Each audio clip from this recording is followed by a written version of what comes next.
Yeah, so hello po, isang magandang araw sa inyong lahat. So, hello, tapos na yung ating Ramadan. Eid Mubarak sa ating lahat. So, isang magandang araw po. So, ngayon po, napakarami po kasi nagtatanong dito sa Saudi Arabia about sa 24 BTU na ganito pong modelo. Ayan po. Ito pong modelo na ito ay sa Fuji. Fuji or General. Ito po ay isa ang function yan. Andar po ito. Ito po ay pwede sa kasit. MACP, yung duct type. Ayan, ito po yan. So ito pong model na ito ay old model po yan. Kung makikita nyo, iba yung kulay niya. At ngayon po kasi ito po ay napakatagal ta. Sabas po itong model, ito po ay old model ng Fuji electric na mga PCB outdoor. So ito po yan. So ngayon po kung bibili kayo sa Al-Asasya ay wala na po kayong mabibiling ganito. Napakahirap na po hanapin to. So ito po ay napakatibay po nito at R22 ang preyon po ng ganitong modelo. Ayan. So magtuturo po tayo, napakarami pong nagtatanong sa atin. Kasi yung ating YouTube channel po ay may nakalagay pong number at tumatawag sa atin kung paano. Ngayon po, ito po naman yung bagong modelo. Ito po ay pang 410. So kung makikita nyo, di ba? Yung pagkakaiba niya, kulay na lang ay ibang-iba. Tapos, ito po siya. Ayan. Kung makikita nyo, halos parehas lang. So, dito, ito lang yung sa old model, ito yung wala. Ayan. At kung makikita nyo naman, at dito naman yung meron. Ayan, sa old model. So, ang gagawin po natin dito, sa mga nagtatanong po, kung paano, kasi pagka bumili po kayo sa company, ito na po yung ibibigay. Bagong modelo ng Fuji, ayan po. So sa 410 po to, ganun din, cassette, concealed, duct type, ito na po yung ibibigay sa inyo at papaano naman po natin mapapaandar to kasi bagong modelo po to. Ayan, so ituturo po natin ang pagkakaiba. Mayroon po kayong tatanggalin dito na jumper, kung makikita nyo, na andito, yun. Ito po kasi natanggal na yun, ayan o, yung jumper cap. Po yung ating binablogs ngayon. Kung matatandaan nyo po, Fuji General, ito po ay applicable po. Kung ito makikita nyo, ito po yung lumang modelo. Ayan. So pagka ikinabit nyo po yan, dito makikita nyo wala. So ito naman po, kahit wala yan, pag ikinabit nyo, huwag kayong matakot kasi wala yan. Okay lang na bakante yan. Pagka sa R22, kasi wala naman po yan. Kung ito yung papalitan nyo, wala kayong mailalagay dyan. Okay lang yan, kahit mabakante lang yan. So ang gagawin po ninyo para mapaandar nyo tong ito, kasi pag bumili kayo wala nang ganitong available Wala nang ganitong available na model na PCB. At ito na po yung ibibigay, yung ganitong kulay na. So papaano ito mapapaandar? Mayroon po kasing kwan dyan, ito po natanggal na. Kung makikita nyo yan, yung jumper. Ito. Kung makikita nyo rito, ayan.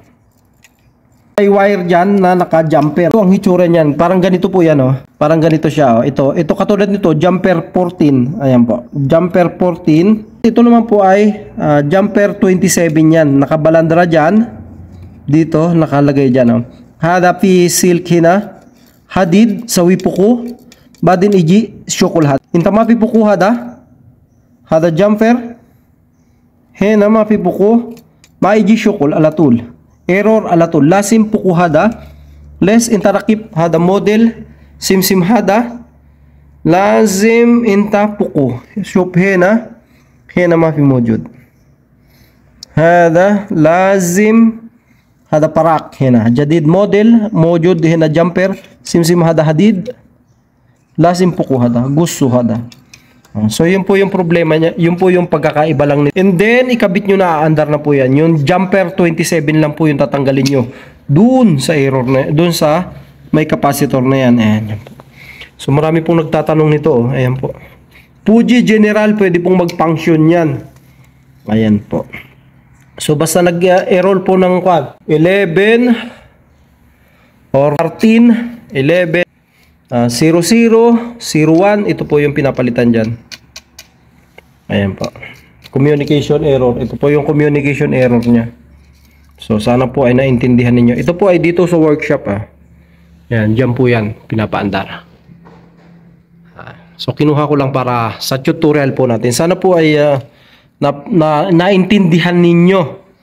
Ayan. So, ito po ay PCV. Ayan. So, ganun po yan. So, ano po ay nakuha natin ha. Jumper 27 po yung tatanggalin ninyo rito. Para same na. Para same na kayo nito. Parehas na kayo nito. Ikakabit ninyo. Ayan. So, pagka ganito po na may kwan, ito, tandaan nyo yan. Basta may PCV ganyan na nakabuhol. Ako po nag-pull out niyan. Ayan. Pagka ganyan. So, ito yung palatandaan ko. Kasi maraming technician dito. Basta pinupull out. Basta may buhol na ganito. Ayan. So, sa akin yan. Ako nag-pull out yan. So, ito yung sira na. Pinalitan nga ng kwan. Hindi pa rin gumana. Malala na yung kwan. Problema. Ayan po. So, sana po ay nakuha nyo yung aking pagtuturo. Hindi po ako magaling dito. Pero I love my job. Lagi kong sinasabi. Maraming salamat po sa mga nanonood sa aking vlogs. Thank you very much po. Ayan. So, sa mga nagsusuporta sa atin, kung pwede, follow natin. May Facebook page din po ako. Facebook lang po. DNY Roldan Figuera. Ayan po. So, pwede nyo ako i-comment sa WhatsApp. Nagre-reply po ako basta available tayo. At kung hindi naman natin kaya, humihingi tayo po ng tulong sa mga kaibigan natin sa Riyadh. Shout out sa iyo, Norhan, Joey. Si Joey po madalas tayong tumawag sa kanya. Siya po yung maraming kaalaman about pagdating din sa aircon. Mapa GMB yan, inverter, kahit anong modelo ng aircon sa brands namin. Ayan, so nagagawa po niya. So ito po ay lumang modelo, tandaan po natin, at ito po yung bago. So ito po ay nagagawa ng paraan para mapaandar. Ayan po. So maraming salamat po at God first po. Una po ang Diyos, pakatandaan natin.